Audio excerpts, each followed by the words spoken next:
Right. All right, guys.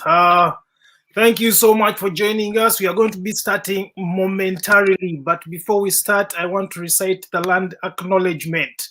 Again, thank you so much for joining us. My name is Henry Sally, and I wish to acknowledge this land on which the University of Toronto African Alumni Association operates.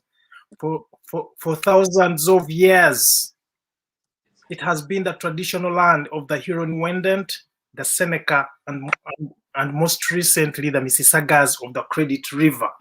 Today, this meeting place is still home to many indigenous people from across the Turtle Island, and we are grateful to have this opportunity to work on this land. Thank you so much for joining us. My name is Henry Sally for the African Alumni Association. We are going to be starting momentarily, but before we start, I think it's only fair that you have some music, and in that case, I am going to wish you a happy Valentine's Day. I hope you are enjoying your Valentines and taking care of your loved ones. Happy Family Day for Canadians. Happy Valentine's Day elsewhere.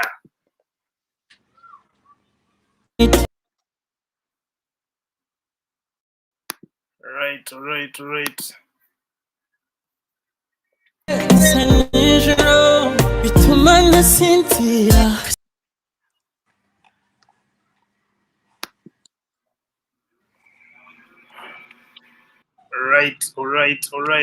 folks.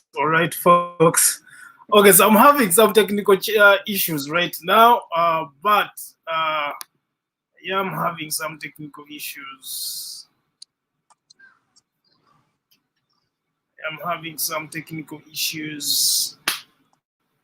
Right. All right.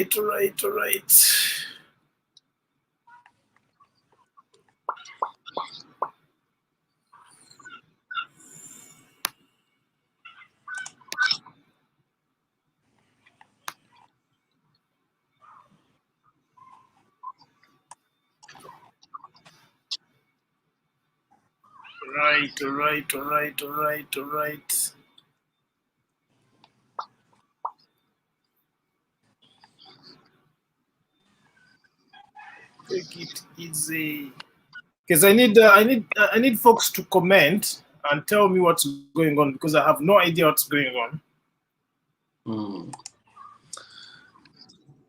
To comment from your Facebook page. Yeah. Mr. Mitala, how is it going so far? I can hear you clear.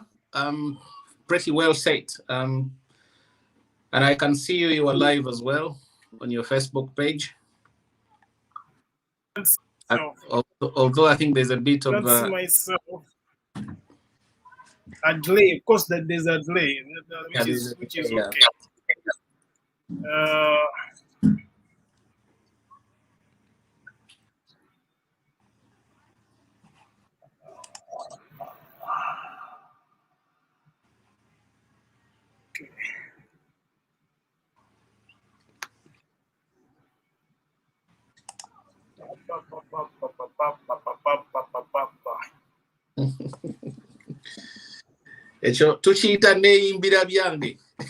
I know.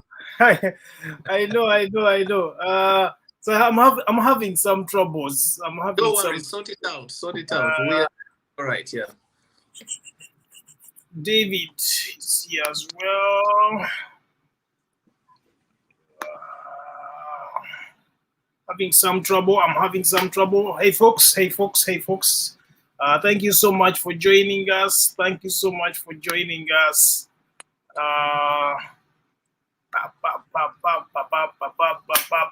State of the Nation. Welcome to the State of the Nation.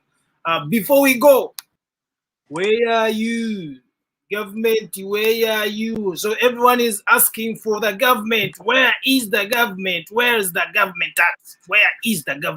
Welcome to the State of the Nation. My name is Henry Sally for the African Alumni Association. The State of the Nation is sponsored by the African Alumni Association. It's also sponsored by Paramount Education, and of course the University of Toronto Affinity Partners. Thank you so much for joining us. I hope you are hearing us well. All right, so we do have a couple of people that I'm going to introduce here today. We have Julius Mitala. I'm going to ask both of you to either mute or put down, minimize the volume if you are listening if you're using two devices. So yes, we do have Julius Mitala. Is a regular here. Most of you know him by now. Julius Mitala is a lawyer, or rather, why don't I just read his profile? It's correct for you to refer to me as a lawyer because indeed I am a lawyer. Yes, you are a lawyer. Julius Mitala is a lawyer. He has an LLB from London, England. He also has a diploma in mental health law and practice. His specialty and interests are in mental health law, mental health capacity, and DOLs. He will explain more about that. He's the one who is best suited to explain that. He currently works in health and social legal. He currently works as a health and social legal manager, and he does so many other things. On the other hand, we do have Mr. David Kajova, who is a PhD student at the University of Ottawa. He's a philosopher in the making. I'm excited to see all of you here today. Julius, why don't you tell people who you are and why you are here today? You are always unfair to me, Henry, because you always give me the opportunity to introduce myself first, which is not very good.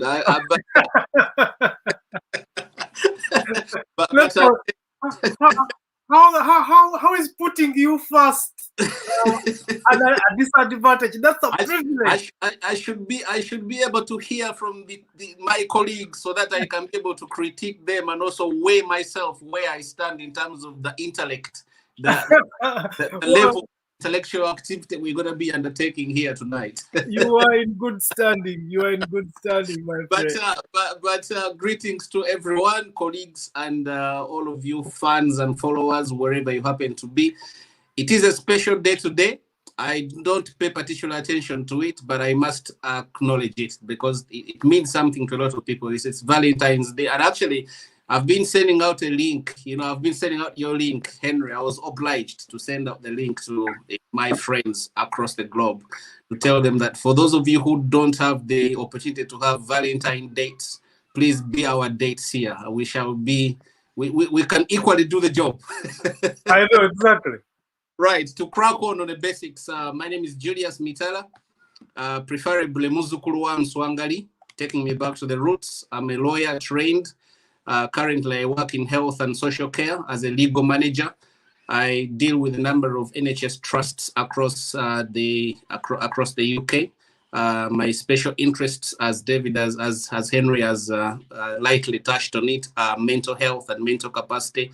And then there's a scheme, it's a special scheme, which is called the Deprivation of Liberties.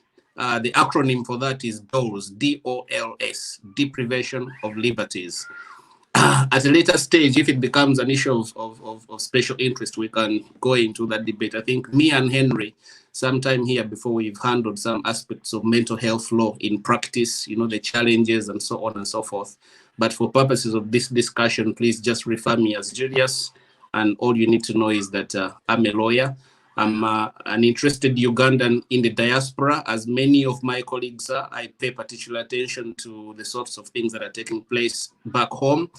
Naturally, you will understand that when you were Ugandan, you were Ugandan. It doesn't matter where you are. For us, for those of us who happen to be living in the diaspora, we are very, very keen and interested in all aspects of situations that are taking place back home, because where we stand is that we hope that at some point we shall be able to return back home and make a useful contribution, to the development of our nation. Therefore, this discussion we carry out here are intended to ensure that we express our views and opinions where they are necessary, to see how we can be able to make a useful contribution in what is going on at home. So I think broadly, without veering off the discussion, that's all I can say about myself. But again, greetings and welcome to everybody.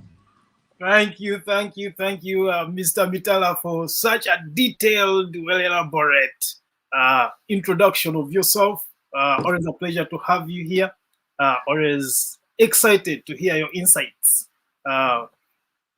Welcome again to this platform. Welcome to the State of the Union. So the State of the Union is going to be there every Sunday. On the State of the Union, we discuss Ugandan issues, Ugandan events. They don't have to be political, but at the moment we are discussing a lot of politics. My friend, Mr. Kajoba, you are up next. Who is Mr. Kajoba? Why is he here? Please. Thank you, Henry, for having me, and thank you for the opportunity. And I want to take the opportunity to welcome and greet all the viewers out there. Thanks for taking the time to be here as we discuss issues that I rather think are very pertinent and important to our country, but to the world as a whole. David Kajoba is a PhD student. His work, his research really is interested in the intersection between politics, human rights, and religion. And yes, he's a PhD student, like they said.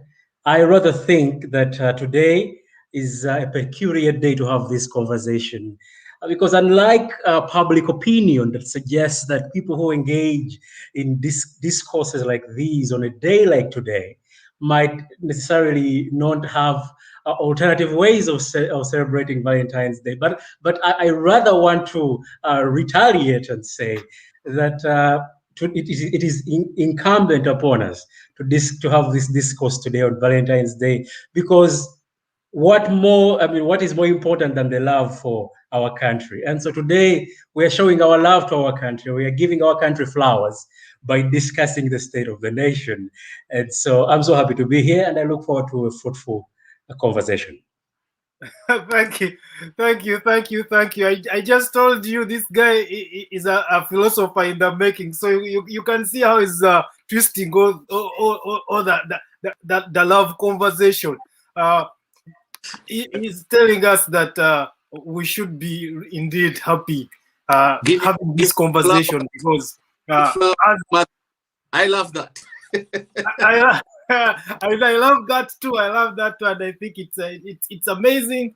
Happy Valentine's Day to everyone who celebrates, to all Ugandans, to all Canadians, to all the British. My friend Mitala is in England. I hope you guys, COVID is treating you well. There's a mutation that we are trying to avoid that comes from England. I don't know how you guys created it, but that's a conversation for another day. So there's a lot of things that are going on currently in Uganda. I know most of you have been following this.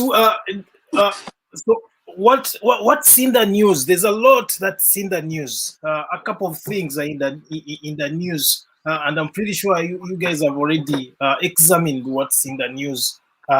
So according to Al Jazeera's Rosebell Kagumire, Uganda's 2021 polls were an election held at gunpoint in the cover of darkness.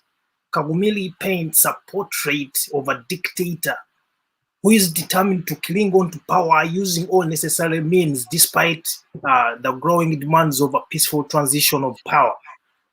Now, Kagumire's sentiments and not far from other political commentators and journalists who have been closely covering the political events in the once Pearl of Africa. For instance, Kwasi's Odanga Madung describes a state leviathan willing to use state machinery to silence Uganda's populace by shutting off the internet and closing down popular social media platforms in Facebook, Twitter, WhatsApp, and others. While the initial wave of the internet regulations in Africa mostly targeted users with hate speech and misinformation, leading to digital taxes digital taxes like OTT in Uganda, there is an inherent friction in having an authoritarian government running with an open, freely accessible internet. And that is something that Madung has pointed out. And we all know that these intimations have further manifested in deliberations by the European Union's Parliamentary Assembly, which recently swiftly moved to recommend sanctions against Uganda over human rights abuses orchestrated by President Museveni's government during his disputed re-election last month. Predictably, Uganda's government has since accused the European Union of meddling, suggesting that EU's decision is both unbalanced and unobjective. Of course, you must know the person who has said that that decision is both unbalanced and unproductive. Both unbalanced and unproductive. The person who said that, as you all know, is Opondo Pondo. Let me start by inquiring from you too. Do you think the European Union's decision is unbalanced? Do you think it's unobjective? Do you think the European Union is meddling into Uganda's sovereign affairs? Is there an attack on Uganda's sovereignty by the European Union or by foreigners? Mr. Mitala, what do you think?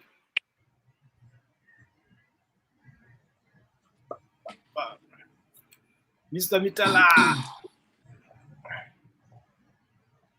I don't know if I'm hearing you. I don't hear anything. Very interesting question there, Henry. I think we touched on this just on the edges of it last week, and can you hear me?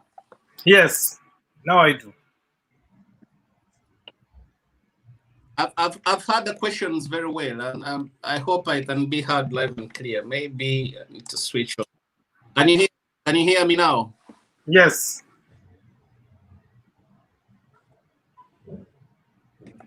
Yeah. Let me just proceed to answer the question that you've posed, Henry. And as I was saying, that last week we lightly touched on this subject, on the edges of it, on the issue of sovereignty. Sovereignty, it's really about the nation being able to determine its own affairs. And I'm only saying this for the benefit of those who might not really, understand what that complex word sovereignty means. It simply means the ability of the nation, of any nation that calls itself independent, to be able to determine its own affairs in every sense, So, and this subject have come up on a number of forums. I've had even people whom I consider to be responsible citizens, addressing this particular question. But I think they are approaching it from a wrong perspective, if I can put it that way. Because, let's put it this way, and I've said this before, that Uganda as a nation, we do not sustain ourselves. At least in terms of our economic sustainability, we do not sustain ourselves.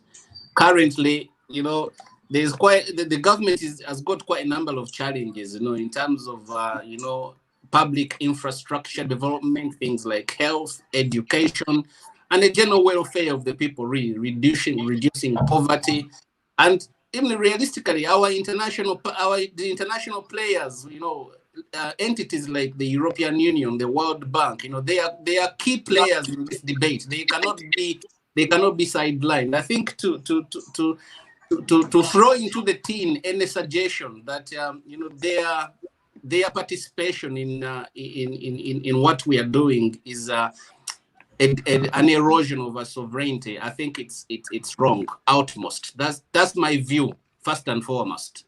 But I wanna develop that argument in this context.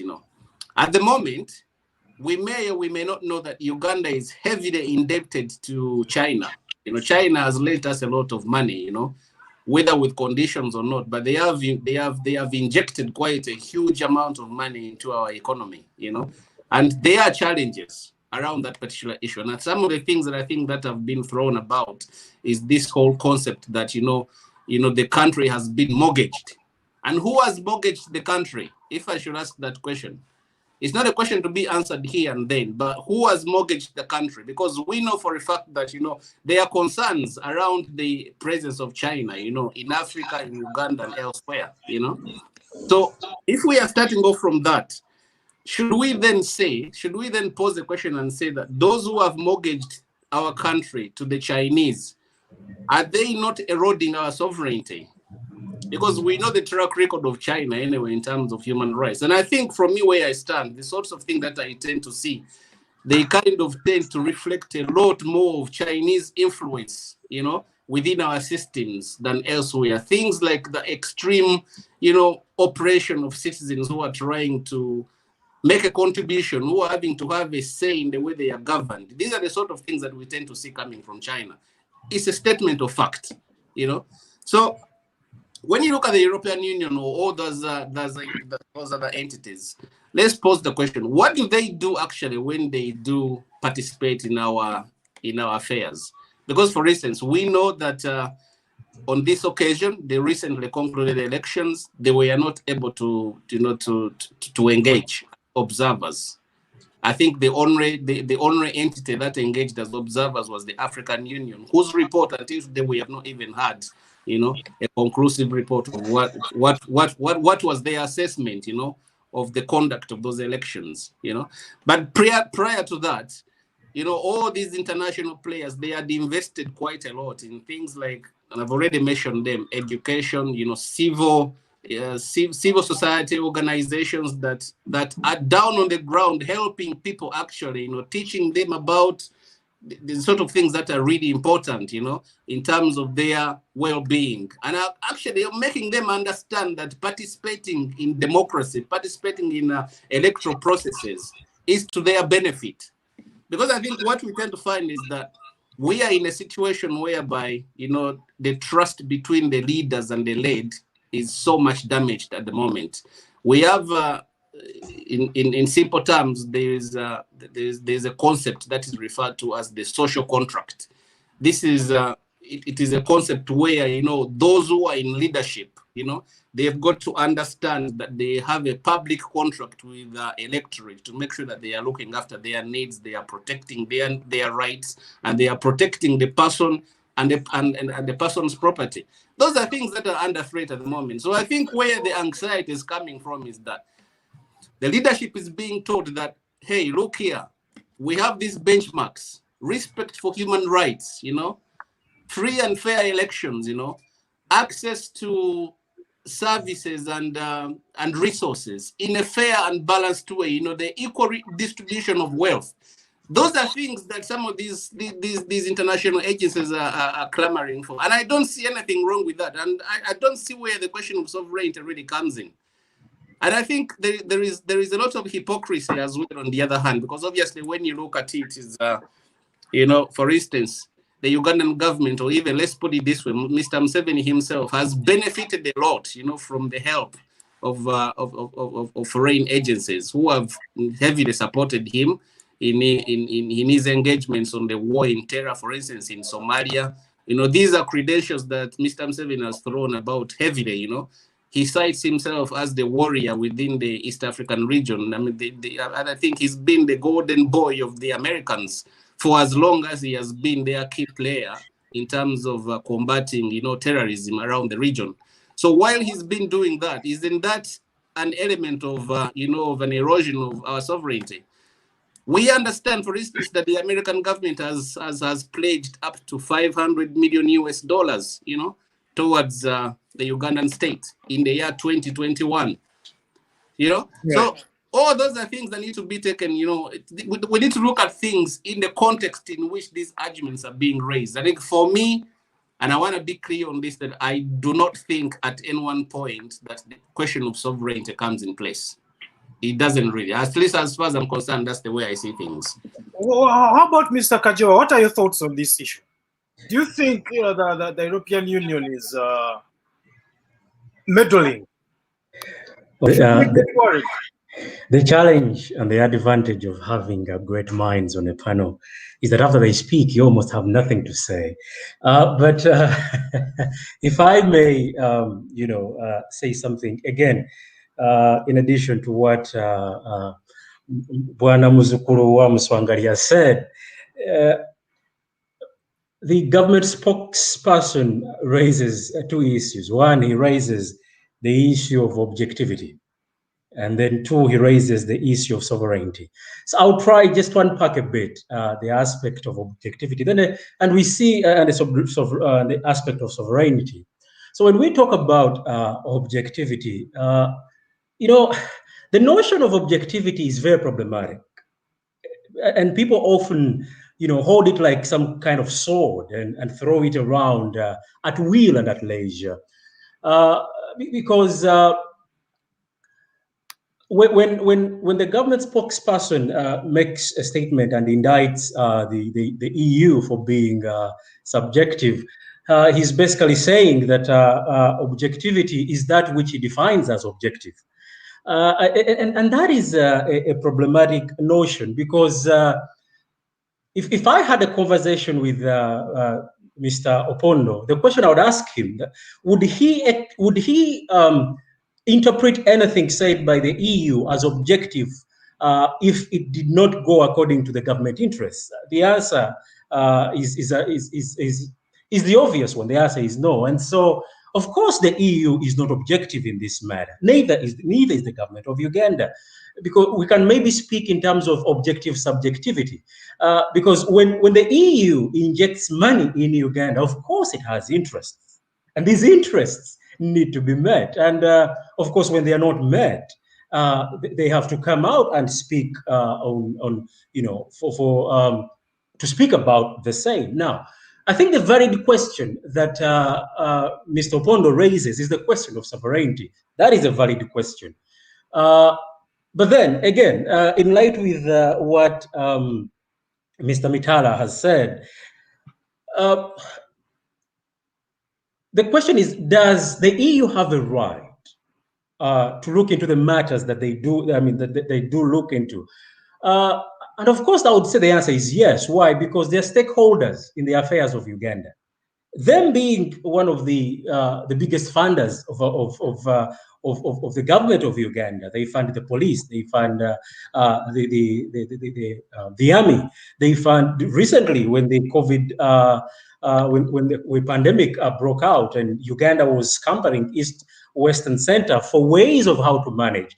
One of the biggest players that came into and injected monies into the government and the government programs was the European Union. And so if they inject their money and you do not interpret that as meddling, you cannot now turn around and say they're interfering when they comment on issues of human rights. Why? Because in the game of international chess or international politics, these international organizations and international players normally, as they fund and support governments, it is at a cost of some of their interests and their values. They have issues of shared values where there has to be a compromise on the same. And one of the issues that we know is of importance to the European Union, or at least as they articulate their values, is the question of human rights. And so if they fund, let's say, give you money to train your officers and to train your soldiers, and again, it turns out that the same officers that they are funding are now abusing the very values that they stand for human rights. Of course, they have a right to say something. And three, when they comment on issues of democracy, Martin Luther King earlier suggested that a threat to democracy somewhere is, I mean, to justice somewhere is a threat to justice everywhere. So if there is injustice in Uganda, it threatens injustice everywhere. And so in this case, when we talk of democracy, we could speak in the same terms, that if democracy is threatened in Uganda or perceived to be threatened in Uganda, then it undermines efforts. For example, one of the parts that the president of Uganda plays for the Western powers, as Mr. Mitala has articulated, is their man in the region. You know, the one who says peace be still, who organizes things, who brings things together. When we need a hand in Somalia, is the one we send. When there were issues in South Sudan over or between opposing forces, he was there as a mediator. And so, if this is a person we have in the region that can handle this, and he's exactly presiding over, or appears to be presiding over, the same issues that we need him to help us solve, then it undermines his credibility and legitimacy. Because how are you going to talk to, let's say, South Sudan and tell them, you know, you need to exercise the rule of law?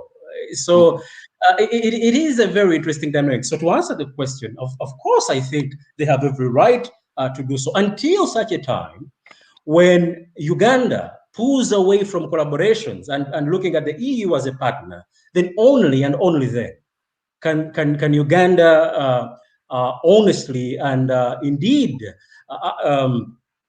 thoughtfully argue and say the EU has no right to comment on issues of how they run the government in Uganda. Thank you. I wanna interject very quickly. Sorry, Henry, because Right. I just want to make sure that I interject here and put in this point. I've had one of the commentators in the Ugandan press who's been making a very interesting observation. But actually, what he has said is that you know, and I'm gonna report it verbatim the way he reported it. He said the interests of these foreign entities, the EU and so on and so forth, in as far as Uganda's situation is concerned, is to pop up leaders whom they use to intimidate the Ugandan leadership. And I think his reference was to the fact that Bobby Wine or Mr. Kyagulanyi, the president who legitimately won the election, in quotes, if I should add on that one, that Mr. Kyagulanyi has been supported by the West as a way of intimidating Mr. Museveni. So basically, I think David there raises the issue of interests. Yes, there are interests, and I think the interests, again, David has articulated them quite very well. You know, if anybody is interested in to know who the European Union is, who the EU is, I mean, the key issues for them, the key areas of interest are human rights and people's well-being. So when we look at ourselves, can we honestly say to ourselves that we are at peace with the issue of human rights, where we are having these tortures, these kidnaps, and so on, and all the things that are going on? Where are you presenting people to court who have been heavily beaten and subjugated? You know, those sort of things. They are going to be hotly contested issues, and I cannot see, I mean, countries that have got any respect for human rights. I cannot see how they can realistically look away.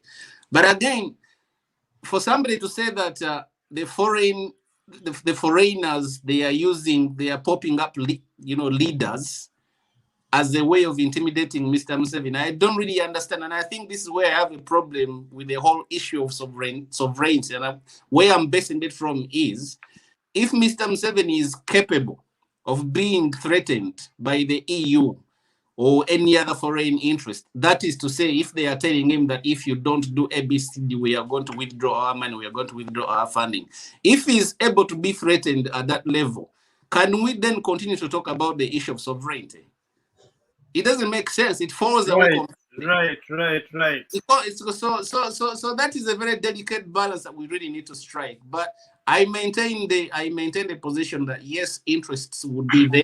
Interests like human rights, accountability, free elections, democracy, and the general well-being of the masses. Those are legitimate interests. And I think, as David has put it correctly, if somebody is giving you money to fund your budget and your, day-to-day sustainability, then they as well have a right to ask, what are you doing about those issues that they are interested in? That's a no-brainer. It's a common sense kind of question. Right. In other words, can we have sovereignty, real sovereignty, without economic sovereignty? I think that is something we need to start thinking about. Can any country claim sovereignty when they have no economic sovereignty? When you don't have economic independence, yes, it's not possible. And can we say that? Can we say that we have economic independence, really? I don't think so. That is something that we are going to engage with. But you also brought up the issue of being a darling in Africa or to the West in resolving or solving issues that are happening within Africa. I just want to know, why do you think while the European Union has come out openly and suggested that there must be sanctions slapped on Uganda, why is the African Union quiet? Even though they just had a conference. Because it's the same club of the same old boys. They are all from the same school, They are looking after their interests as despots, as undemocratic or unpopular, unpopular governments, and therefore they cannot risk it, by saying something against their own. And again, this is something that has already been, well captured in different literatures. If you do a little bit of research, possibly from the African School of Politics and Research or somewhere there, you'll find some of these publications are there. Why is the African Union not able to comment about these sorts of things? Because I tell you something, when we talk about the integration of Africa, the union of Africa as a people, we cannot separate that issue from the key concepts like human rights, accountability, free and fair elections. You can't, because these are the freedoms, they are the liberties upon which economies and continents are able to drive themselves forward. I think we really have to make a choice here. As Africans, we really have to make a choice. Where do we go? Should we adapt a kind of military approach, despot kind of system, or should we adapt, a democratic system? That's a question we've not resolved yet. But I tell you something, I've been doing some reading today, and actually I came across some very interesting kind of discussion. It was posted at the Washington Post, yeah? Right. And they were saying there that in a vast majority of African nations, a lot of people they are aware that democracy is a good thing, and they would really want to have a situation where they are able to meaningfully change governments peacefully through free and fair elections. Right. That is it's an open secret. Everybody knows. When you look at our people, they clamor for these notions. They want to be able to know that their votes, when you go to cast your vote, you want to know that that vote means something. You want to be able to change leaderships.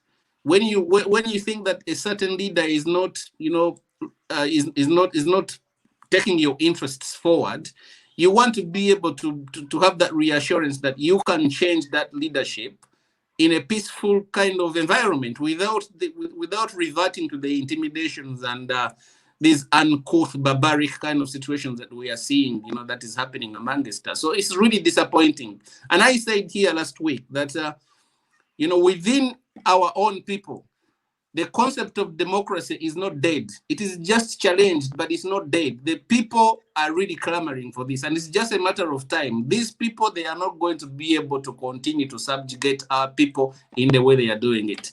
If you read Charles Onyango Boy in the Monitor last Wednesday, yeah, he wrote a very nice piece where he said that Mr. Museveni's repression is not going to be resolved, through reverting to guns. He needs to engage with the population. He needs to engage. He needs to listen to the people. He needs to get to understand what the masses are telling him.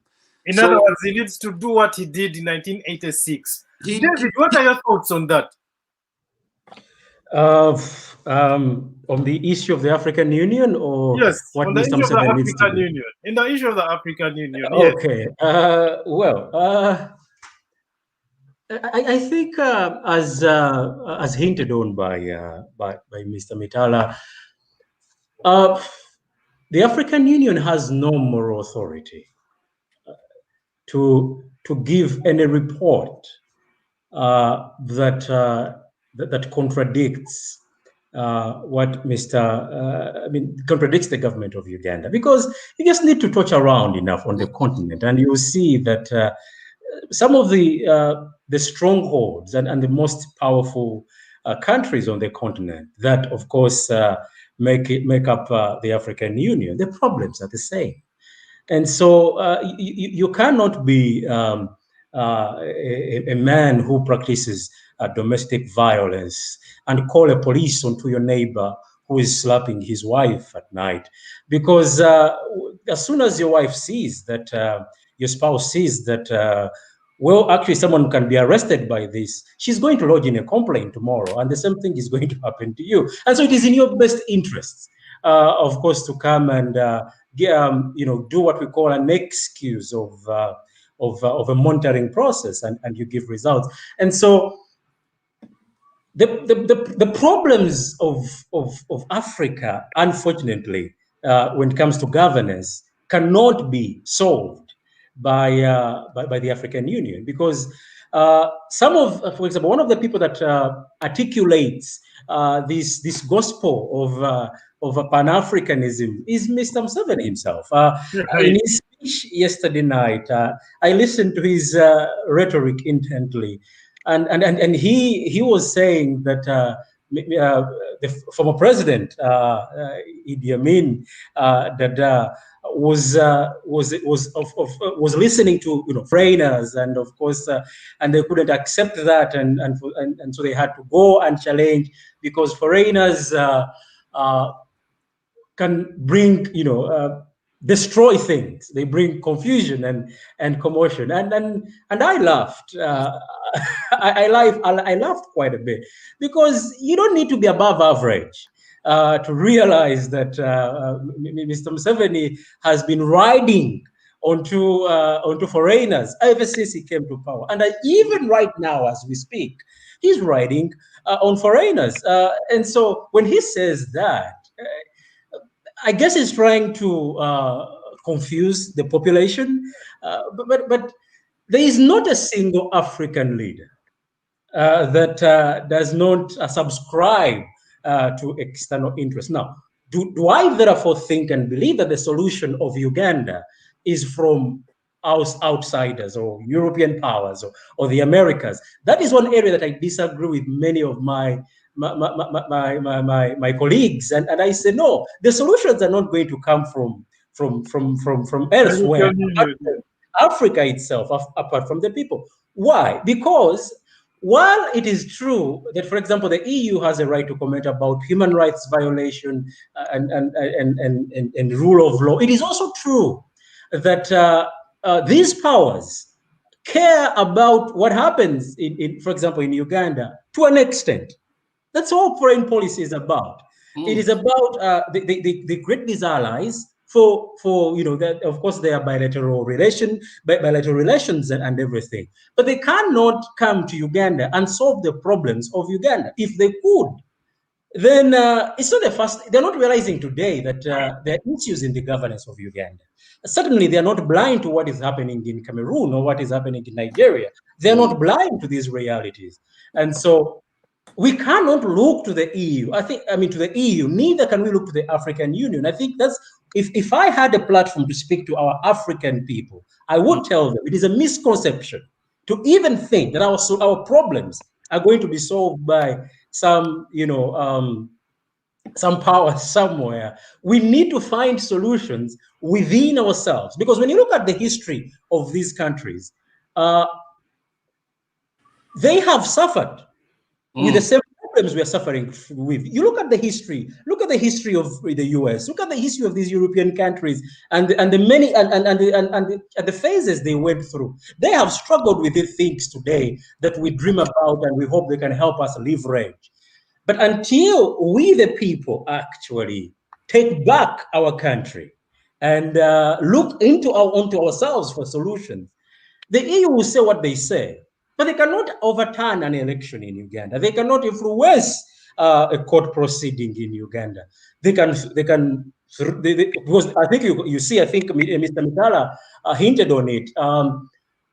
When you feel that the West is being problematic, there are alternative allies.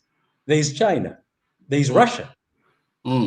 They are not necessarily concerned with how many people you slap on the streets or beat or throw in dungeons, because that's the order of events where they are. For them, all they care about is their interests in the region. And so Mr. Museveni knows this well. He's a very brilliant man. He has been on the political stage for a very long time to know that, one, he has alternatives, and two, he also knows that these Western powers look at him as a force of stability in the region. And they need that stability for their interests. They need him to go to Somalia. They need him to go. He knows that so well, and so he can throw a few words tomorrow, and the following and a few years later, he will send troops to some place where they need boots and they don't want to send their people. And of course, they will comment, and the gullible, the gullible will say, you see, even the EU has spoken, but the EU has already spoken. Right. You know, Mr. Mitala, would you want to respond to that in 30 seconds before we proceed? I'm itching to say something there, and this is it. You know, from me, the way I understand this whole debate, I think the issue of sovereignty is a kind of face-saving exercise by the Ugandan regime. I think that's what it is. They are just trying to save the face. They are trying to minimize the embarrassment, because they understand that their legitimacy is already been questioned.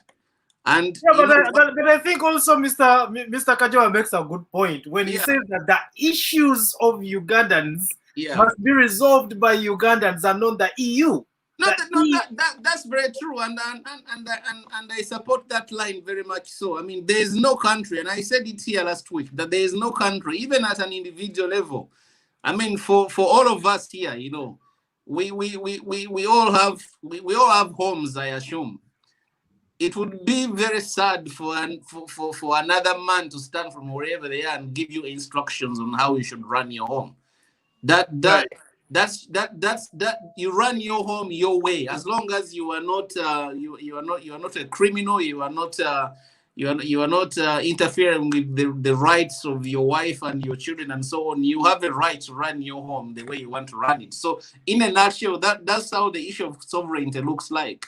I would never, you know, subscribe to the view that, for instance, we should have regime change, you know, propelled by foreign entities.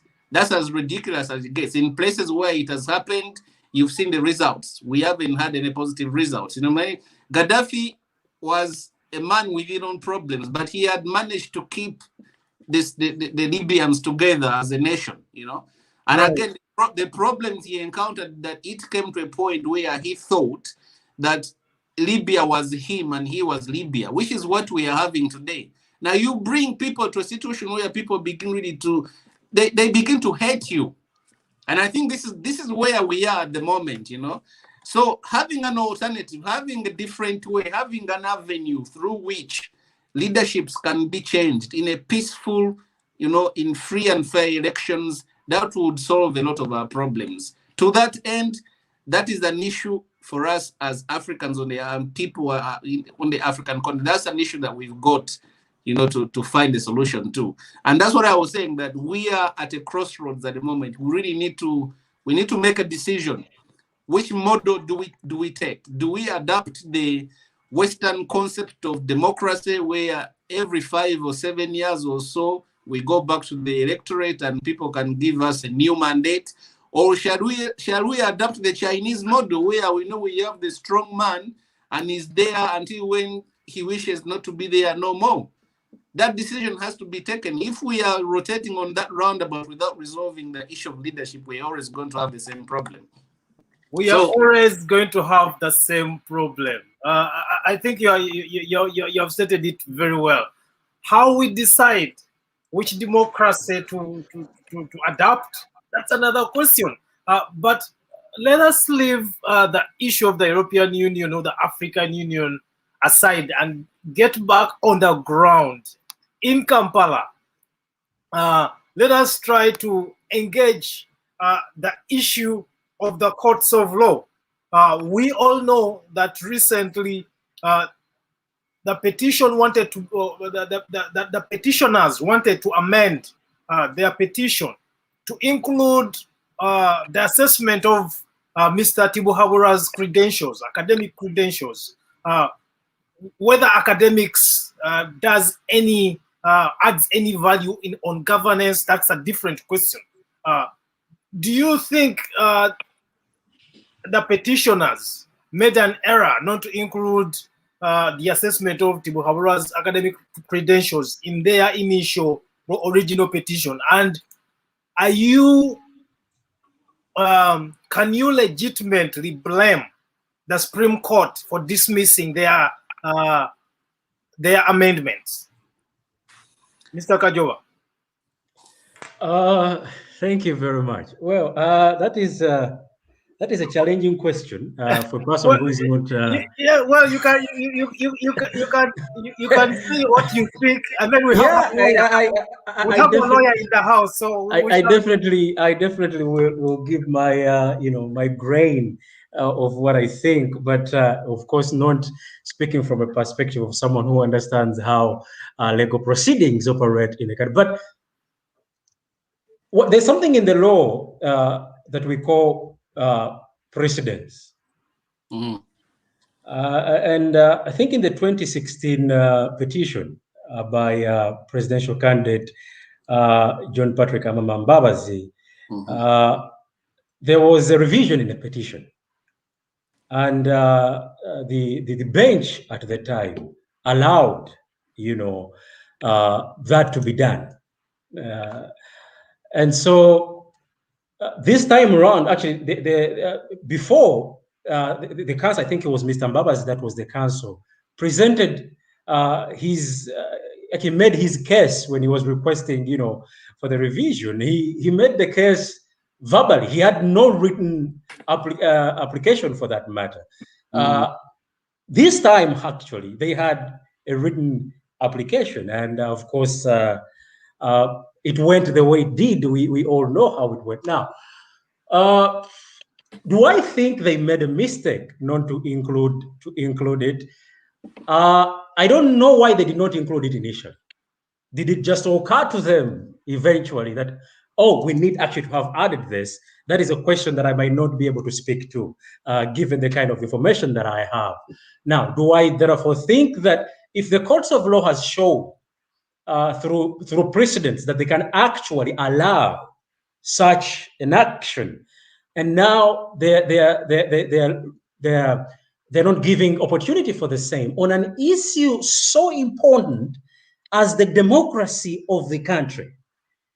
And this is the Supreme Court of the country, the highest court in the country, and we are talking about an issue that is so pertinent, not only to the history but to the future of Uganda and democracy, and indeed the rule of law, as we love to articulate it. It raises problematic concerns. That is one, and two. It doesn't help much when I look at how the court has been handling, because I read a story this week that the court said we're going to have made a ruling by this date, by this timeline, and so every council I saw a story is supposed to speak for 30 minutes. Gets only 30 minutes to say whatever they have to say every turn. It set me asking and wondering, and I think Mr. Mitala will help me here. what is the goal of the court? Is the goal of the court to finish the hearing of this petition and conclude so that we go into the swearing-in ceremony, or are they trying to listen and pay attention to this petition for its merits and actually establish a just and recognizable judicial ruling? Because it seems like a procedure, the things that we go through that are just procedural, they don't really matter, and we have them there. It seems like when I look at how they are setting things and panel beating things, it seems to be a matter of, okay, we need to get this out of the way and move on to the next thing. And it doesn't help that I think a few days ago there was a judicial ceremony where the Chief Justice invited the President of Uganda or candidate Tibuhaburra, who happens to be one of the respondents, in this petition as the guest of honor, and pleaded with him for more funding for some activities of the judiciary. And of course, the president obliged and said to work on that. So when you look at these dynamics and what is going on, I have a problem, first of all, as a person. And again, I want to throw this down to Mr. Mitala. When it comes to this idea of privileging the law as some sort of objective and neutral arbitrator in the matters of the state, I have a very big problem with that, because I like to think, and this is this is not a Lego informed notion, but law is culturally constructed. It is. I think that's not the right word. It is contextual. Law is contextual. That is one. And two, the law says nothing apart from interpretation. And so if these are the people who are going to interpret for us the law in this petition that is so crucial to the past, present, and the future of Uganda, and we're already seeing this manner of things and how things are unfolding, I think I'm not very much convinced by my own optimism in the process of the law. I must admit that. And again, I am not a lawyer, and so you're not a lawyer. I'll leave that to Mr. Mitala. Your legal mind now. Mr. Mitala, can you insert your legal mind?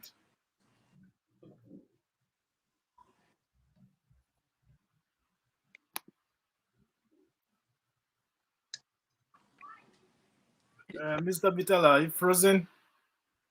Are you frozen? Have we lost you? Again, my name is Henry Sally for the African Alumni Association. Thank you so much for coming. We do appreciate you watching us here. You are watching the State of the Union. And as you hear the conversations transpiring, we are discussing the events that are happening in Uganda. From the European Union's decision to engage, deliberate about Uganda and suggest sanctions onto Uganda, to petitioners in the recent election petition, amending their petition, obviously, it being denied by the Supreme Court, to other issues that we're going to be discussing shortly. Let me go back to my colleague, Mr. Mitala. I wonder if he's back. Is Mr. Mitala back? Do you hear us? You look frozen. Your picture looks frozen. Yeah. Your picture looks frozen.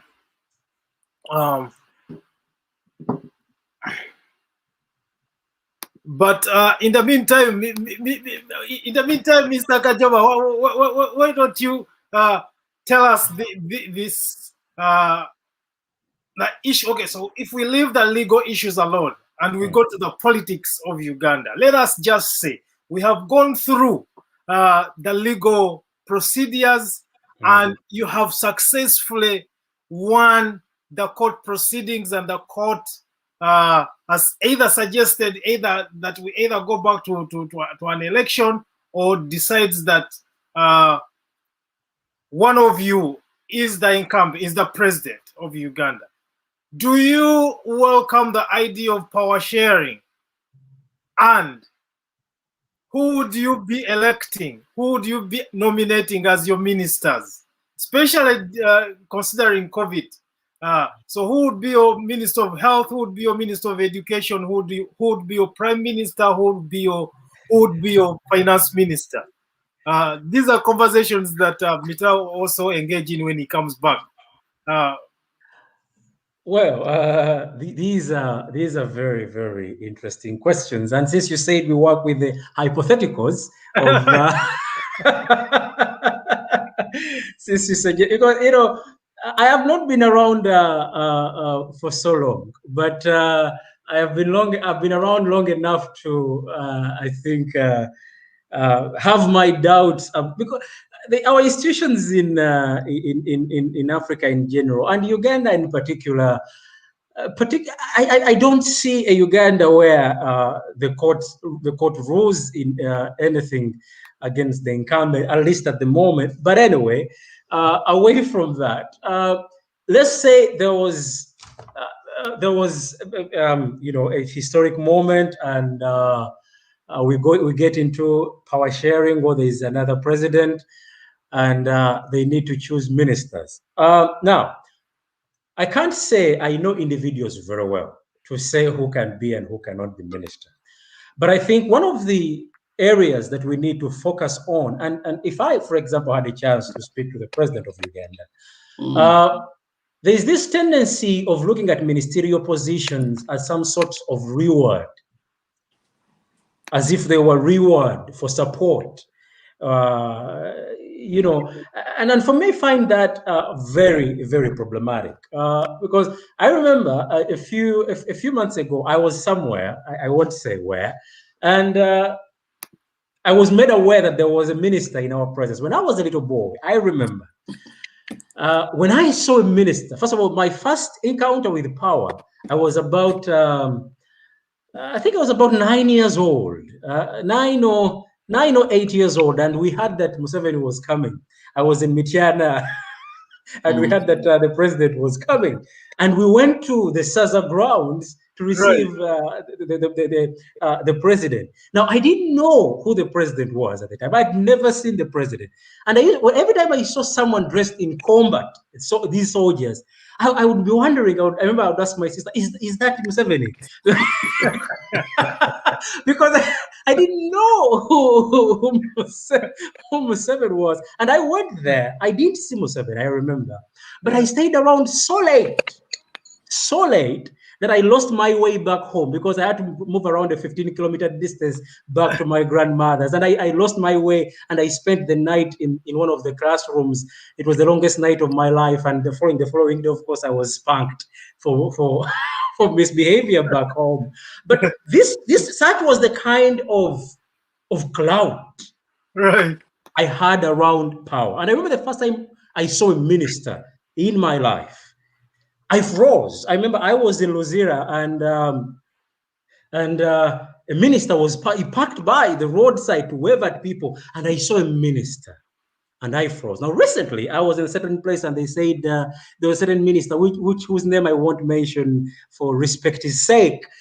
And so they told me, have you greeted the minister? I said, no, which minister? I didn't even realize there was a minister, and they told me the name.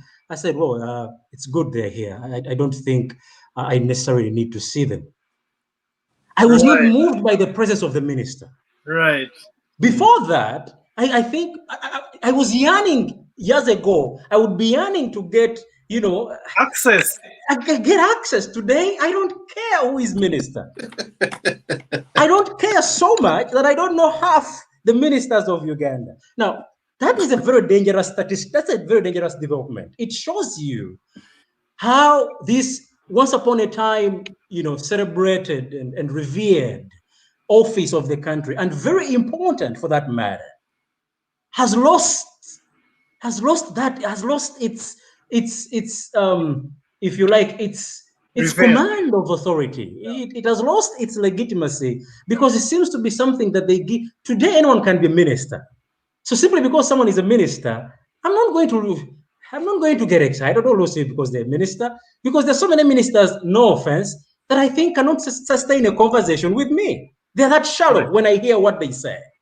And so if we are going to choose ministers, we shouldn't choose ministers to reward those who helped us in the struggle. For example, if Mr. Kyagulanyi became president one day, I think I would have a very big problem if Mr. Kyagulanyi just rewarded people simply because they are on the receiving end of the junta's strokes. And I think these positions, because they're very crucial and critical to the growth and development of our country, they should be given on merit.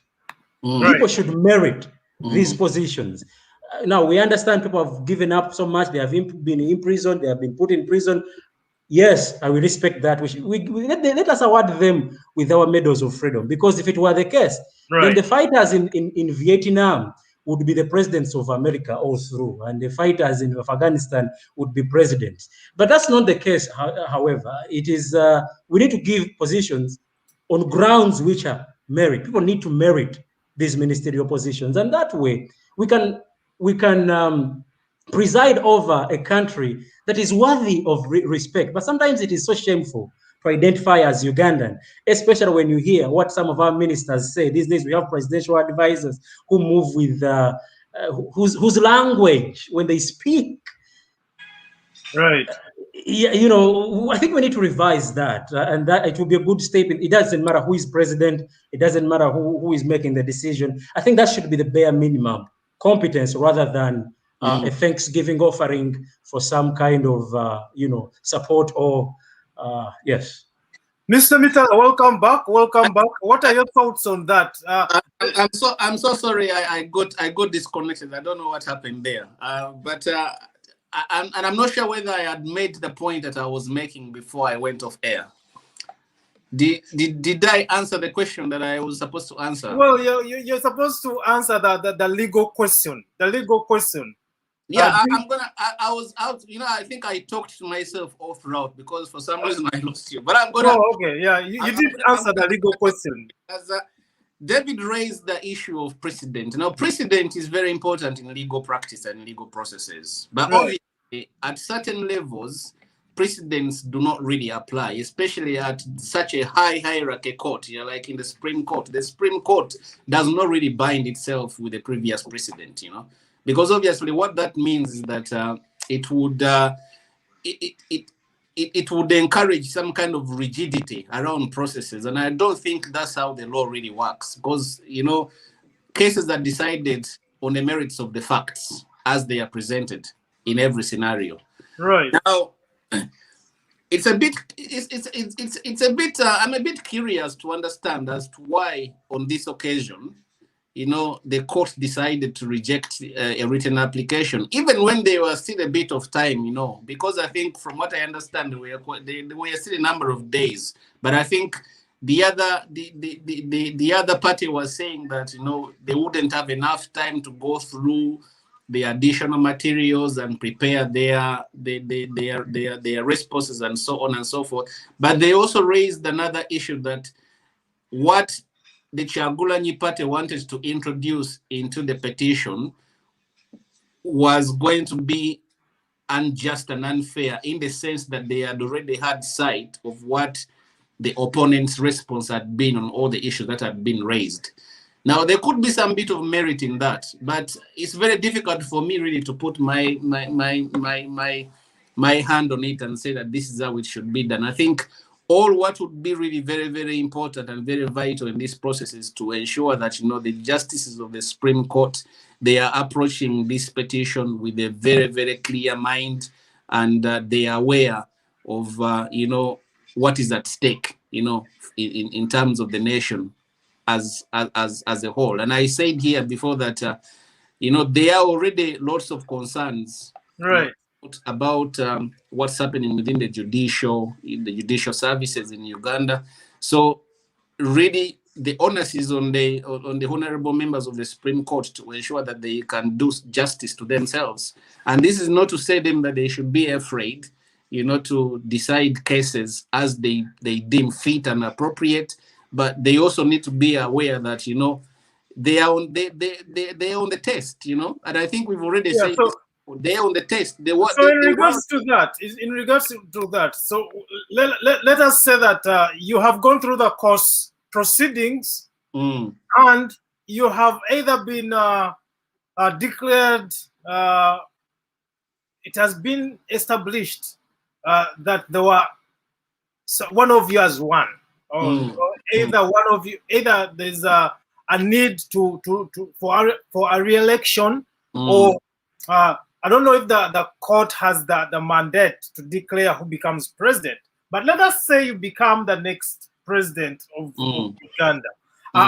What's your idea of governance? Are you open to power sharing?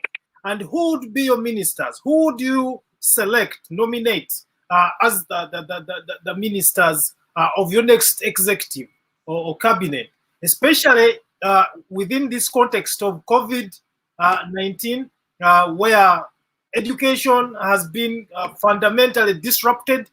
So students in Uganda are facing a fundamental challenge, just like students elsewhere, obviously, in the world. Health is at play. So who would be your Minister of Health?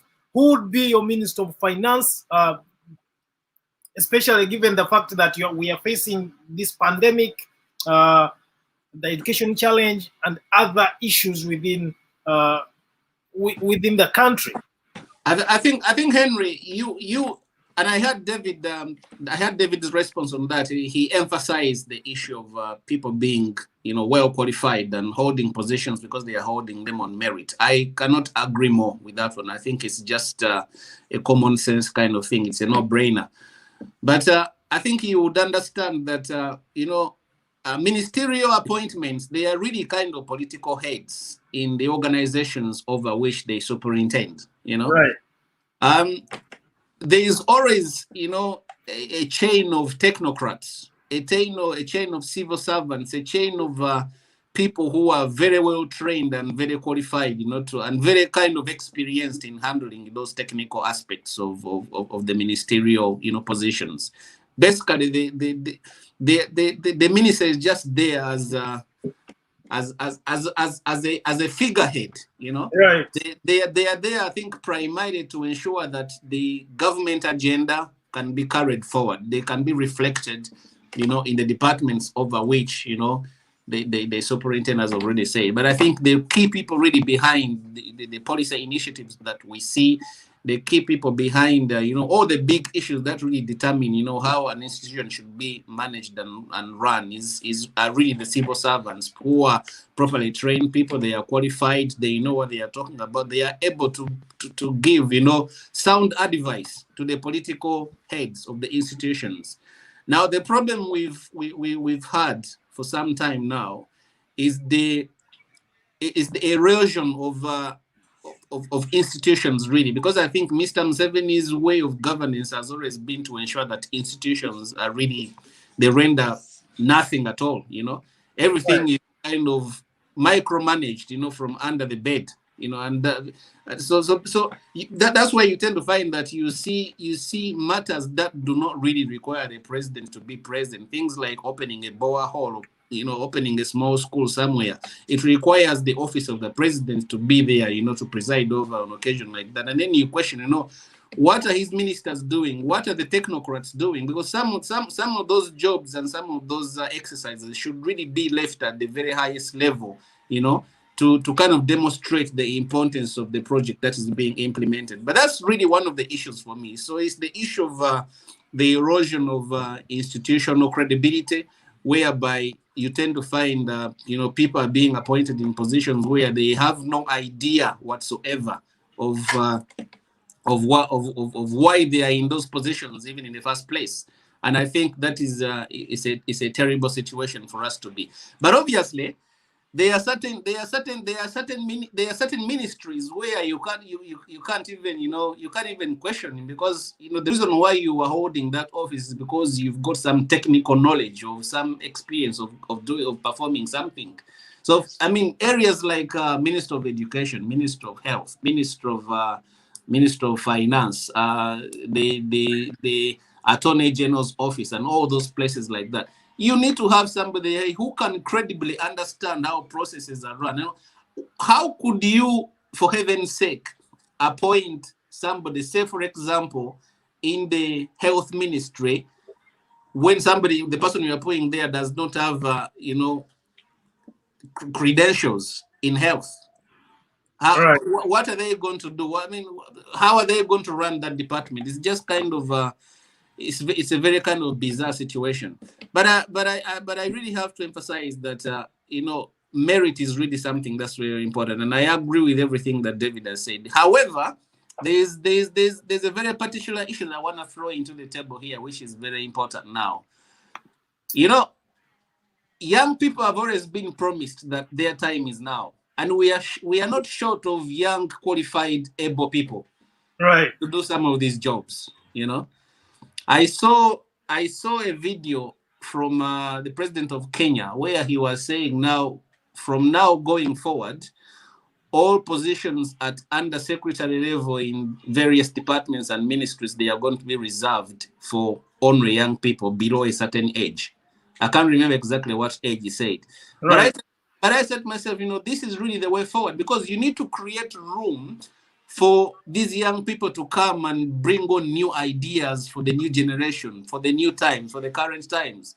Some of the people, honestly, we have in some of those institutions, and I'm not trying to say that if you are old, you've got nothing of value to offer, or you've got nothing of value to add. But we've got to accept that it's pointless really to have somebody who is of advanced age, in a department where actually they should be advisors. They should be exiting those positions and leaving them to the young people, so that the young people can be able to move the country forward with a vision and the ideas that meet the needs of the current generation. That's what I wanted to say into that. It's what you would call the idea of inclusion and diversity, because lots of young people have been denied opportunity because right.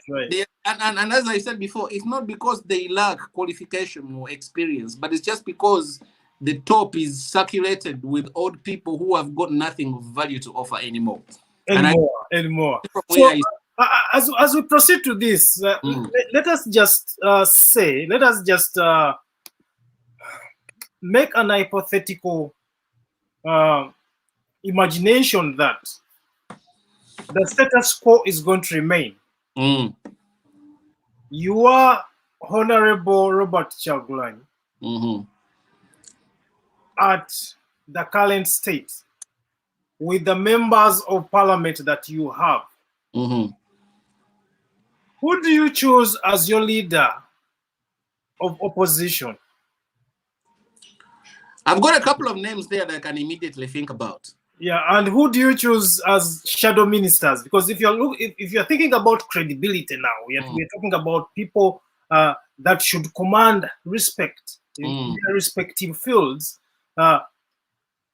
When you look at the lineup that we have in parliament, and you are Honorable Kyagulanyi, are you thinking about incorporating capable minds out of your party? Are you going to borrow some people from FDC? Are you going to borrow some people from DP, UPC, to become either shadow ministers or committee chairs? Or because now that NUP has a commendable lead in opposition, they are going to occupy all these important spaces where they have to grapple with challenging the incumbent government, and pretty much the people that Mr. Kajoba insinuated may not necessarily be the most qualified in those places, but are there because of politics. If you are Chagulan, who are the people you are looking at that are going to engage in constructive conversations for the people? Henry, you've put me at a very, very difficult kind of position to answer such a very difficult question. I don't know how I can really, I don't know how I can realistically give you my honest answer on that, because it's a very complicated situation. But there are key areas that I can think of, and I know when I look through the 59 or 50 whatever, so many NUP. 61, I think there are 61. Yeah, when I look through some of those names, they are key people whom I think they can be able to do something. And I don't want to write off anybody, because some of these things need to give people time to grow into position. Yes. But I think for me, that's why I was saying before that it's just sad. I mean, you drew a very good hypothetical example there, because we're in a situation where we know that the civil service is kind of being destroyed completely. People are there because they carry certain names, or because somebody referred them for a job there, or so and so. We've had about situations where, people in parliament were fighting for positions, and things began to be thrown about that they didn't even have the proper qualifications. The people who should have had those positions had been sidelined in favor of somebody who had a cheat from a big man somewhere. So those sort of things, they are just as boring, but as I can be. But as I said, there are certain key names of people who have really kind of established themselves. They are credible people. They are authoritative when they speak, and I'm talking about people like Honorable Medad Segona. Very competent man, very knowledgeable. He's got the experience. He knows what to do when he's in parliament. He's very articulate. He can present cases, anywhere. So people like that really need to be on board. In terms of power sharing, how do you, for example, multiply the Segonas within your available resources, human resources? Because there's only one Segona. Yeah. Right? So the Segonas have a challenge, and the challenge they have is mentorship. Right. They need to mentor young people, But while we are saying that, the responsibility is also on the newcomers, which I've already said before, that they really have to be careful not to be tempted to make the same mistakes that have been made by the people who possibly they have defeated, at the elections. Right. Because one of the biggest problems you tend to find is that when people assume power, or when people assume certain offices, they tend to veer off of all the principles that they stood for before. When they went to the electorate, they said very many interesting and nice words, which would the electorate, and electorate trusted them. Once people get into these positions, you might be surprised at what you hear them say. It could be said that when you are in reality, it's very easy to be in opposition as an opposition, because you are at liberty to criticize every step that is being taken by the person who is in charge. But once you are the one who is wearing the shoes, now things might be a bit different, because then you are seeing things from the reality of what they are. But having said that, I think the issue of mentorship is really, really, really crucial. I think NUP must have in place a mechanism that can be able to mentor, encourage, and make sure that the gains that they have obtained they are not lost. Yeah. And as you have rightly said, that power corrupts. Of course, power does corrupt, tends to corrupt, as John Delberg once said, power corrupts, and absolute power corrupts absolutely. I hope that, as you have rightly said, that our colleagues in NUP do not become complacent and tend to ensure that they do not lose, or the power that they gained is not eroded by their actions as our leaders now. We do have a question. You're going to respond, but before you respond, I would also want you to start thinking about this question by Mr. Mugerwa. Patrick Mugerwa Mabule asks that, what about advisory? That's a big question. Some of these old people will bring the advisory old theory tactics into progressive visionary government. As you respond to that question, Mr. Kajoba, I want you to incorporate Mr. Patrick Mugerwa's thoughts. Well, let me start with what let me start from where Mr. Mittal has ended. Then I'll bring in Yes. Mr. Patrick's question. Yeah, for sure. I think one of the biggest problems of Uganda, in my opinion, is the failure for people to move away from the campaign trail to governance. I think most of our politicians tend to remain on the campaign trail, even when the campaigns are long over. And I think that, you see, on the campaign trail, everything and anything goes. And this, I'm not only talking about, I'm talking about the opposition, I'm talking about the incumbent. Right. People tend to be in the campaigning mode all the time, like all the time, and they forget to offer services. For the opposition, history tells us that many of our opposition politicians, for example, in our parliaments, think that the only way to appear as if they're doing work is to oppose. Right. Even when sometimes the best course of action is not to oppose. Sometimes it is to lobby. Right. Sometimes it is to negotiate. Right. Sometimes it is to engage, and I think that's a very big concept, because, for example, we have so many people who have somehow made it to parliament, you know, in the just concluded elections, and as soon as they became members of parliament, because you see, comedy works on the campaign trail, because you need to get people excited, you need to get people emotionally charged, you know, and they'll rally behind you. But to my disappointment, I'm still seeing the same comedy. It's just a continuation, and it has happened very many times. And I think it's one of the problems that are undermining our governments, that Mr. Mitala said, our president almost having no institutions whereby he even goes to preside over the commissioning of a borehole. Notwithstanding the fact that we have district leaders, we have ministers, we have government technocrats, we have all sorts of people. But I think the problem is he's always on the campaign trail. Because when the people of such and such a place, I'll remind them, I put for you a borehole. Right. I constructed for you a road. Yeah. I commissioned for you a market. And so instead of service delivery, we're on a campaign trail. We are trying to buy electoral favors. You know, and for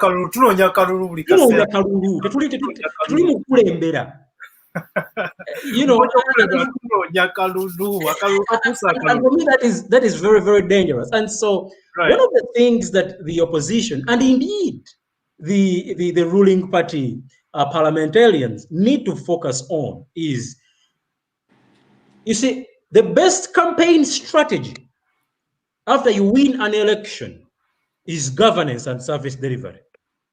That's very true. Very true. Having functional structures, lobbying for your people. It doesn't help you to keep fighting, even when there's nothing to fight. Because I think there's a problem. There's the saying that when the only instrument you have in your hand is a hammer, everything looks like a nail. Right. So it's very interesting that you're bringing up that issue of governance and service delivery. In that context, when you look at Kampala, the paradox in Kampala is that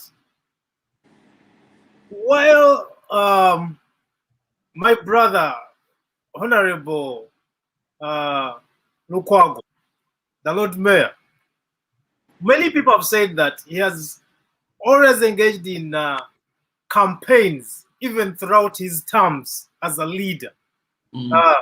But then you look at Mr. Kyagulanyi. I mean, you look at Mr. Lukwago and Mr. Honorable Muhammad Nsereko. Muhammad Nsereko seems to go to the people and consult from them, even though what he does, like the duties of an MP, have been redefined in Uganda's political context, on Uganda's political landscape. Essentially, in all developed countries, an MP is supposed to legislate. In Uganda's context, it's a little bit different. The duties have been fundamentally redefined in that the MP is also an advocate. They are an activist. They have to go for burials. They have to advocate for people who are being kicked out of the shops. For example, in the case of Kampala, the buildings. Instead of making sustainable legislation to ensure that the shop owner does not automatically kick out the renter whenever he wants. There has to be some sort of information that or legislature policy following a renter or someone who is renting your building. If they cannot meet their obligations as a renter, what are the procedures for kicking them out? I have seen Mr. Nsereko come in all along to become an advocate, to become an activist, instead of being a legislator. On the other hand, I have seen Mr. Lukwago being an activist, someone who is always politically, of course, being an activist instead of transitioning into negotiating with whoever has the resources to deliver services to the people, or having conversations with people that we fundamentally disagree with politically. How do you negotiate people's attitudes, with the reality of either politics or governance? Is that for me? Yes. Oh, okay. Thank you very much. And to get right on it, there's somewhere where you made a statement and said, when someone is kicked out of the shop, they go to, almost fight for this person and everything. And for me, right there is the problem of Uganda. Reaction has its place in leadership, but reaction shouldn't be leadership. Sometimes action should be leadership. Right. So when you have to wait for someone to be chased off their property, for you to realize that there is need for enacting principles and laws and regulations that protect these people, then you have failed as a leader. Because my question for how many members of parliament actually engage with their district leaderships, municipality leaderships, to understand the problems facing their constituents? Right. How many times do we see this engagement taking place? There's a type of politics in Uganda that is very, very problematic. The kind of politics that follows the new kid on the block, and so it's almost whoever demonstrates, and I think it also includes our nature of electorate. It's almost the leader who is beaten the most and arrested the most is the most competent leader. And so it follows that if you're a guy who has a good back that can take a few batons, okay, then you stand very good chances. And because of that, our electorate almost thinks that, for example, if you see the member of parliament of Kampala having a conversation with Mr. Museveni, that member of parliament has been compromised. It is almost that when you are a leader of Kampala, let's say like Mr. Lukwago, you shouldn't be seen in a conversation with the incumbent or anything related to the incumbent. But David, if we are being honest here, who has really inculcated that kind of approach? Who has developed that kind of approach? Because of course that's where I began. That is where I began. Because Mr. Museveni's politics is politics of intrigue, politics of exclusion, and politics of mischief and mistrust. That's what he does.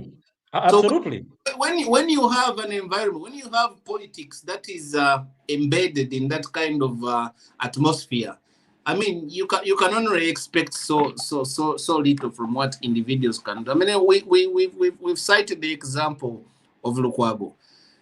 You remember that there was a time when you saw the president actively mocking the elected mayor of the city, telling him that he was no more than a chain-bearing kind of caricature, around the city. Actually, in the president's words, he was saying that we stripped him of power.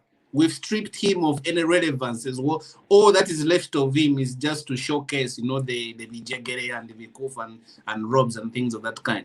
But I think for me, that is problematic right from the beginning, because if we are thinking about service delivery, and again, it goes back to what I have already enumerated, the issue of having properly working institutions and entities.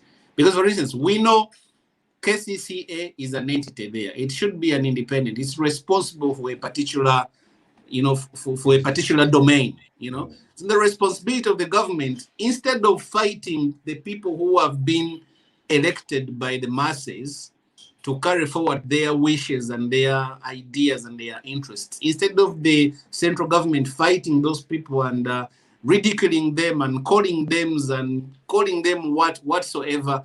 There should be that respect. I think we should be able to carry back, electoral offices and our institutions, to give them a bit of respect that they deserve. At the moment, that's what's lacking. And then the second issue that comes into play there: what are the actual expectations of the masses themselves? Because I think those are issues that, again, that's why I was asking the issue of attitudes. How do we manage our electorate's attitudes towards governance? Whereby governance also means leadership and service delivery, and not just politics. Because as Mr. Kajoba rightly intimated, there's still sections of opposition right now who are still going along politics as drama, which it shouldn't be. Which it shouldn't be. So, Mr. Sadi, on the attitudes of the electorate, I'll tell you a very quick story. Towards the election period for the Just for Good election, there was a very interesting debate on one of my social media platforms. There was one who was for the incumbent, and of course a series who were for the opposition. And the one for the incumbent was adamantly saying, you people, instead of, if you can forget about the noise and listen to the program of Musei, okay, your future is safe in his hands.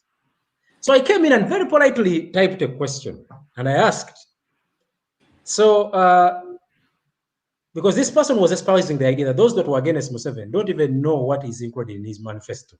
So I asked him a very simple question. I told him, what did he put in the manifesto?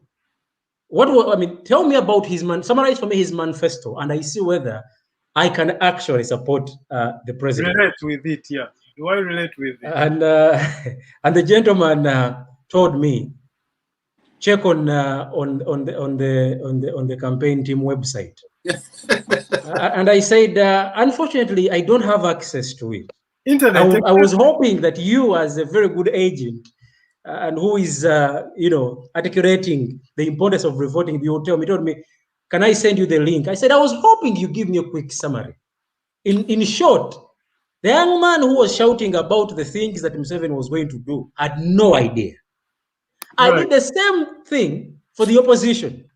There was a group of Mr. Kyagulanyi. I asked them, so what am I to expect from Mr. Kyagulanyi that I should vote for him? Right. And they could not articulate the roadmap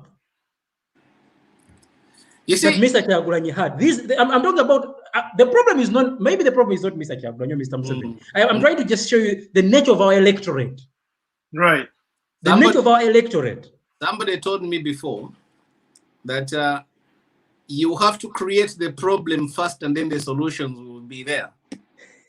Because you won't have solutions for problems that are non-existent. So in the first place, you've got to create the problem. Once the problem is being created, then the solutions will begin to emerge. You know, so you know, sometimes in these election processes, it's really very difficult, you know, to articulate those issues in a better detailed kind of you know, situation like that, because that's not what the people want to hear. I mean, it exactly that's my point. Want to hear the electorate, our electorate does not care. Our electorate does not care I think that conversation is very so it goes back to one issue, and the issue is here. You know, people know that they want change. How change comes is secondary to them. What matters for them is that there is change. So, but isn't that problematic? So it is problematic. So using that analysis, no, look at what Ruth Naranga has just commented. She says that in Uganda, the electorate don't care about the rule of the game, or they don't know about the rule of the game. Then she adds. I'm breaking up so badly, which is bad. She adds that otherwise they wouldn't have voted out candidates who were delivering in their areas. Here, the emotions overpowered the true causes. And I think this comment speaks to Minister Muyingo. Muyingo was voted out. When you look at the caliber of the guy who replaced him, and evaluate what Minister Muyingo was doing for the people of Nakaseke, or of Bulemes, pretty much. I know Muyingo because he comes from my village. I was disappointed that he was kicked out, but I understood why he was kicked out. Yeah. But this is a guy who was kicked out by someone he actually sponsored at some point as a student. Someone who someone he gave scholarships to, and not just that one guy. This guy has been giving out scholarships to several people within his community. He was kicked out. This guy who came in, I don't know how likely he will become a minister. I don't know how likely he will become a minister or even a shadow minister. So think about the 50,000 students that Mr. Muyingo has been taking care of. Is he going to continue taking care of these people? I don't see why he shouldn't continue taking care of them. Because again, this is the mentality we have, that, you know, if you are in service, if you are providing a public service, don't attach your public service to benevolent kind of acts, you know, acts of kindness. You are doing it because there's a mission you want to achieve. You are doing it because it's a purpose. Right. So I will be very disappointed if Honorable Muyingo stops sponsoring and giving scholarships to those people he has been sponsoring simply because he has been defeated at election by a man that he assisted. In fact, in my view, that is success on his part. That is success, yeah. Mr. Mitala, you see, there is a minister former minister and member of parliament from Arua who withheld, who pulled back the ambulance that she had offered to the people, and that is the problem. And I think that is where our leaders have failed us. Absolutely, they have failed to because the population, whereas a population get leaders that are as good as the population, but also the leaders inform the nature of population they are going to have. And so our leaders have failed us in that regard, because they have failed to help us to move away from this kind of gift exchange, barter trade kind of thinking, to actually thinking about issues on the national stage. But I wanted to use this opportunity to answer a certain gentleman who asked the question about the advisory, the concept of people bringing in, old-fashioned ideas. So some of these old people will bring the advisory old theory tactics into a progressive visionary government. I think that question seems to make the assumption that old and progressive are mutually exclusive elements. Right. I think that is a problematic notion. It is not necessarily true that old tactics are necessarily against progressive, against progress, because indeed we need to be able to strike a balance. And I think for me that is very important. Whereas we want to have young people taking charge, young people running places around, we also know that young people tend to be erratic. Right. And the aspects of youthful exuberance. I know in that I'm not trying to say anything about anybody in particular, but I am saying it is very important to have a system with checks and balances. That's true. You need to have those of us who want to let's move, because we live in a country, for example, that's why in the West there's something called change.org, where people are already signing petitions for something. And this is our young generation. We want to move, we want to see change. But you see, sometimes progress does not necessarily mean complete deconstruction. That's true. Sometimes it means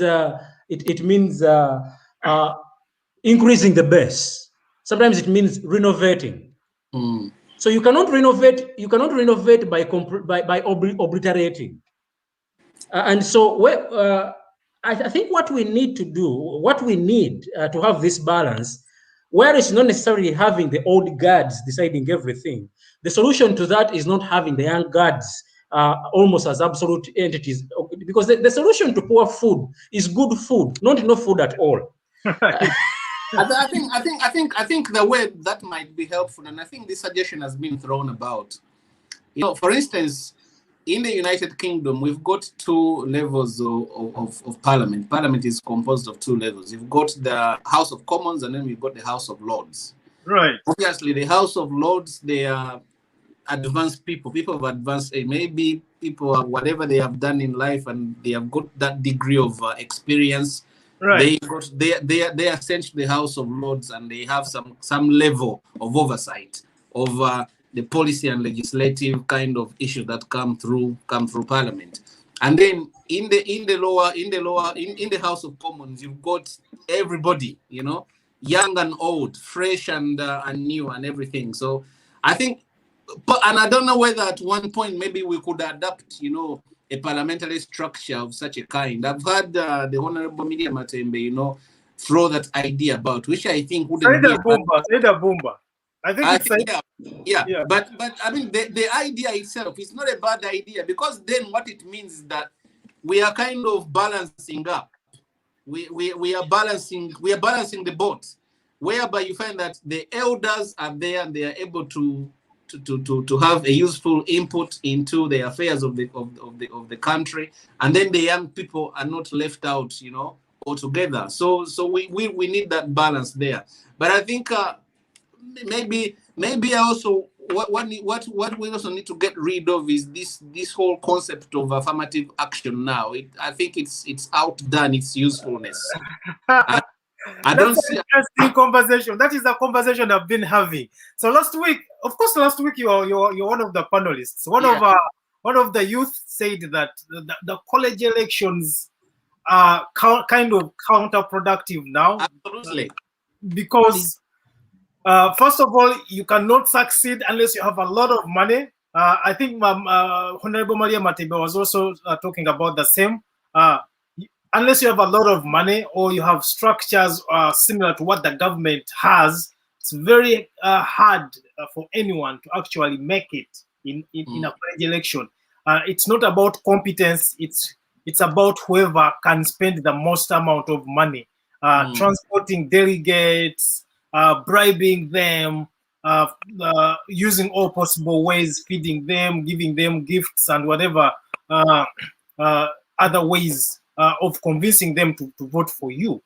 And I think that in itself is contradictory to the values as to why those constituencies were created, especially at a time when we have a 23-year-old that can also run for president. I don't see why we continue to have a constituency for youth alone, or for women alone, when we have women like Honorable Namboze, who has successfully competed for against men for the past 20 years and won. You know, I don't see if and that's my opinion.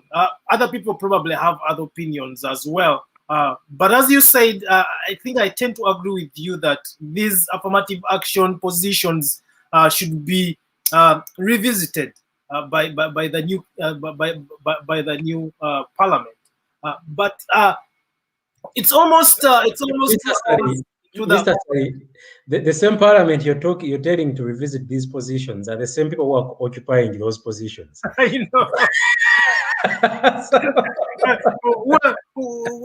well, I'm gonna throw it back to you because you said we should transition from politics to governance. So now I'm throwing it to the governors, to the leaders, not to the politicians. And I hope they are going to think about it as leaders or governors of our country and not as politicians. And hopefully they will revisit that and try to change up those policies, because they are not as productive as they should be.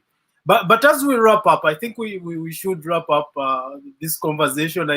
We can stay here forever, but we have been here for almost 2 hours now. I want to first of all thank you for your time, for engaging in this conversation. We shall every Sunday we shall be having the state of the nation. So I encourage you to watch out for what is happening in Kampala, and then come back on Sunday and educate people, have a discussion, see what we can do better, what the politicians in Uganda can do differently. Because if we are going to build our country to a better place, into a better place, then we need to ensure that we have these discussions. And I think, as Mr. Mitala said, we need to talk. It's very important that we do not keep quiet, because when we keep quiet, we are pretty much giving up our responsibility as presiding officers for our nation. But as you wrap up, what do you tell? What suggestions do you have for the people who are watching you, but also for the politicians? I'll take the first go, because I was the one to introduce myself. This is something maybe we could have covered in the substance, in the midst of the conversation, but we've had quite a number of interruptions and it's kind of not been able to come up. This week there was a news article that was shared, on social media extensively, which suggested that there was a proposal to bring a bill through Parliament which would curb the ability of people to talk about public figures. And I think it was presented as the bill for the prevention of rumors, propaganda, and fake news. I'm not sure whether you guys have seen that. I did see it, yeah. I believe it was fake news, but it was presented in a very, very worrisome kind of content. I looked at it. I almost I almost fainted, and I said to myself, you know, if this is one of the things that really the government is thinking of doing, we are headed for very dangerous times, because what it means is that, you know, the public will definitely be denied the opportunity to be able to engage in discussions of this kind.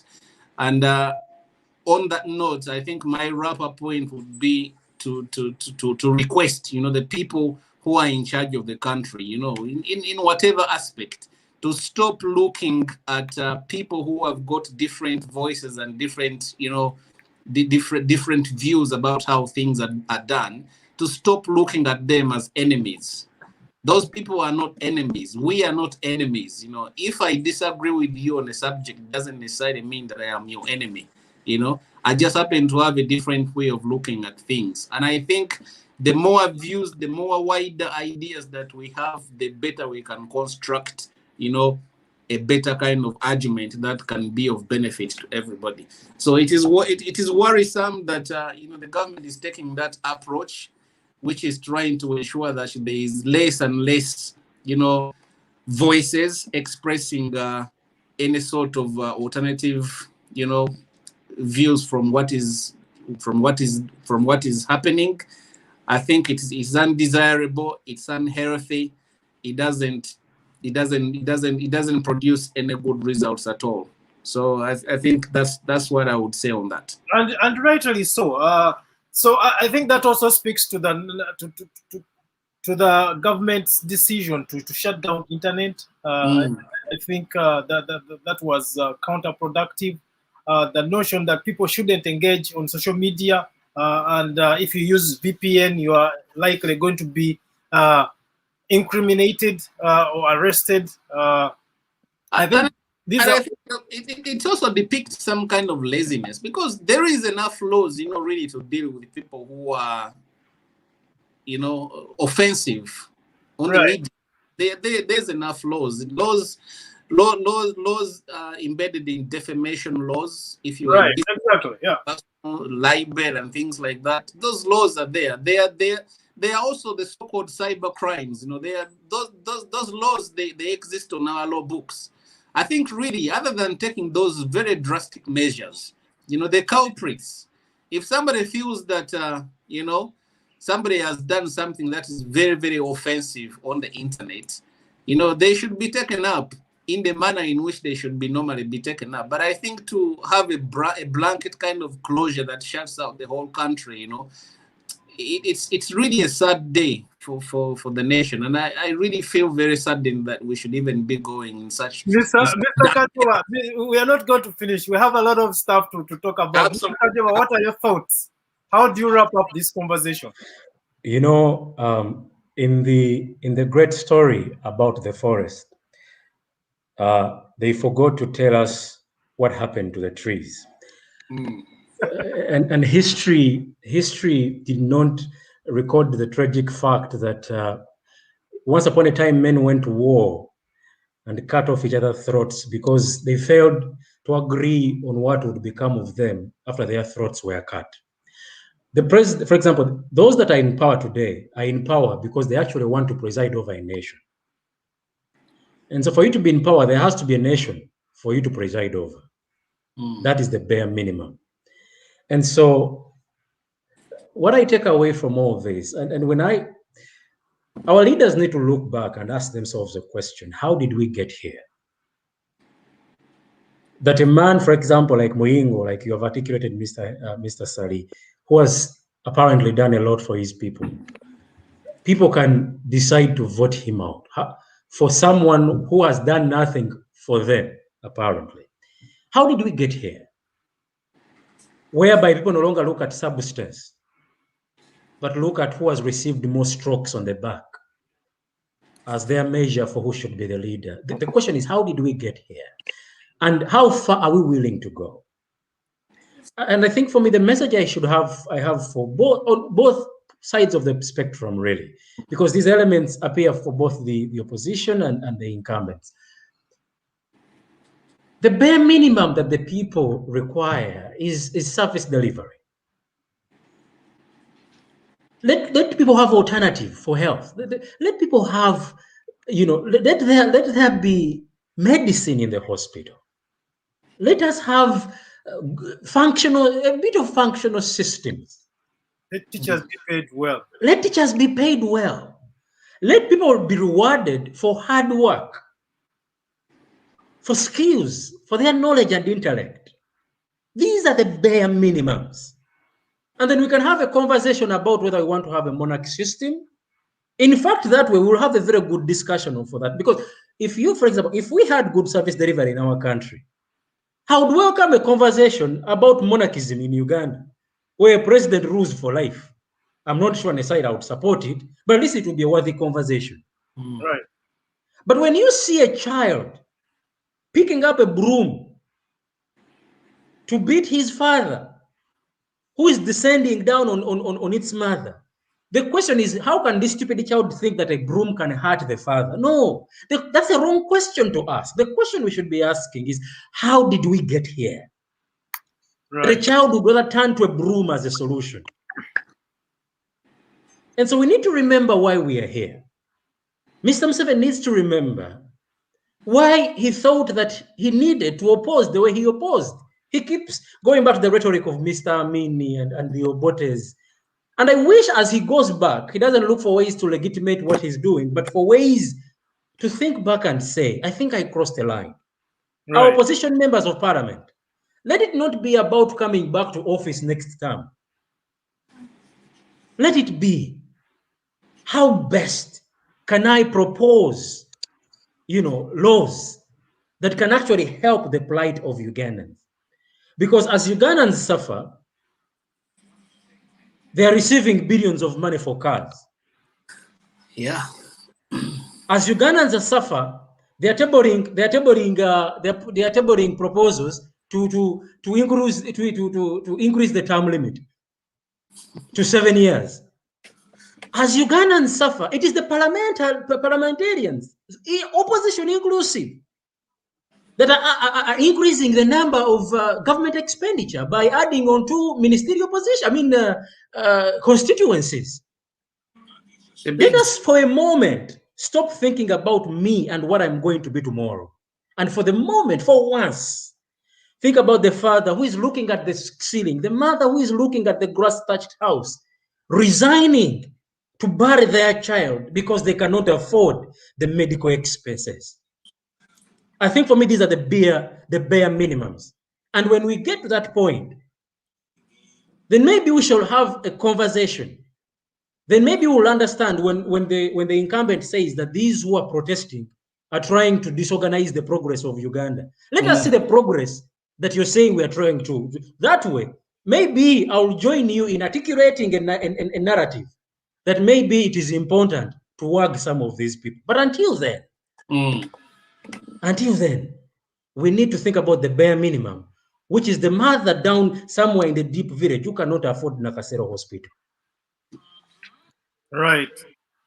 And with that, my friends, I want to thank you so much for joining us today. Encourage you to look up the events that are going to transpire over the next couple of days and hopefully come back and try to articulate some of these issues.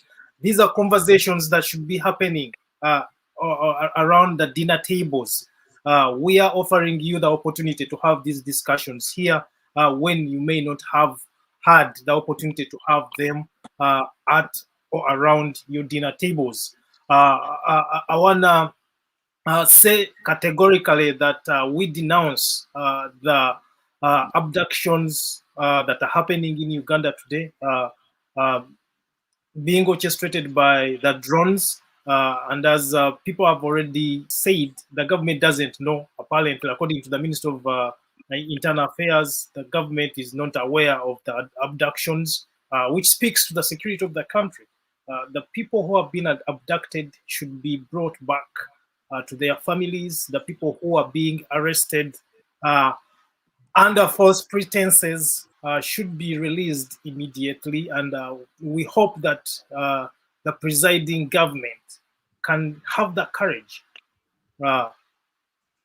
to be more progressive and to actually leave the people who have been falsely abducted to come back to their children, to come back to their parents, to come back to their families.